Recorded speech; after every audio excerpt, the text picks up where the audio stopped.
Кыргызстандын тоол аймактарында кар көчкү түшүү коркунучу жогору. Мырзаке Каракулжа Алайкуу унаа жолунун 55-110 чакырымдарында жана Каракол Эңилчек унаа жолунун 78-86 чакырымдарында кар көчкү түшүүсү жана кар көрткүсү болушу мүмкүн.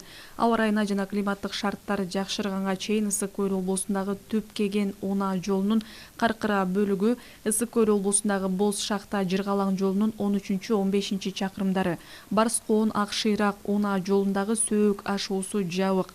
Ош облусунун Мырзаке Каракулжа Алайкуу унаа жолдору тазаланууда. Мындан сырткары Бишкек Ош унаа жолунун 82 чакырымдагы Сосновка постунда, Ош Сарыташ Иркештам унаа жолундагы Чыйырчык ашуусунда оор жүк ташуучу унаалардын өтүшүнө убактылуу чектөө киргизилди. Транспорт министрлигине караштуу Кыргыз Автожол мамлекеттик ишканасынын жол тейлөө ишканалары тарабынан унаа жолдорду кардан тазалоо жана инерттик материалдарды чачуу иштери тынымсыз жүргүзүлүүдө.